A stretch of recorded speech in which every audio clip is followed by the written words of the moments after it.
વડીલો, ગુરુજનો તથા વિદ્યાર્થી ભાઈઓ, આજે હું તમને પાણી બચાવ વિશે જે કંઈ પણ કહું તે આપ સૌ શાંતિથી સાંભળશો તેવી મારી નમ્ર વિનંતી.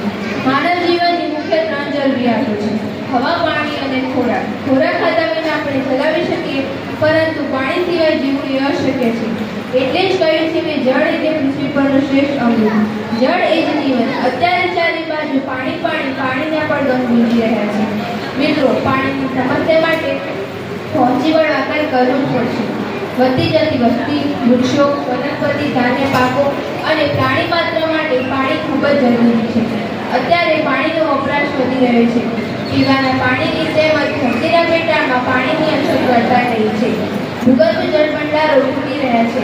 ધરતીના જળ 1200 ફૂટની ઊંડાઈ સુધી પહોંચી ગયા છે. અરે વડીલો, 2000 વર્ષ સુધીનો પાણીનો પુરવઠો ખાલી થઈ રહ્યો છે. અરે શું થશે? પાણી વિના આપણે કેવી રીતે જીવી શકીશું? અનાજ કેમ કરીને પાકશે? આપણે શું ખાઈશું? ખરેખર વડીલો, પાણીની સમસ્યા ખૂબ જ જટિલ છે. તો ચાલો જાગ્યા ત્યારથી સવાર પાણીની સમસ્યા માટે કોઈ વિચારીએ. આજે આપણી સરકારે પાણી બચાવો અને જીવન બચાવોની ઝુંબેશ શરૂ કરી દીધી છે.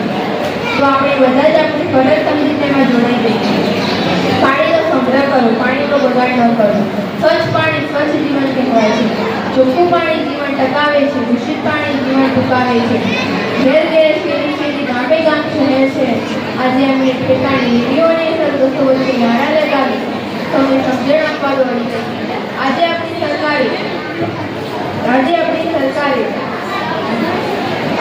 સરકારે નર્મદાના નીચે પણ કચ્છમાં લાવીને પાણીને પહોંચે ચડાવ્યા છે. તો આપણે બધા જ આપણી સરકારને એકવાર ધન્યવાદ આપીશું. ભણતર માટે પણ ન બગાડો, જીવન માટે જળ ન બગાડો. પાણી એટલે પાઠ તમે સમજી તેનું જતન કરો. ખરેખર જેની બુદ્ધિ શાણી તે જ બચાવે પાણી.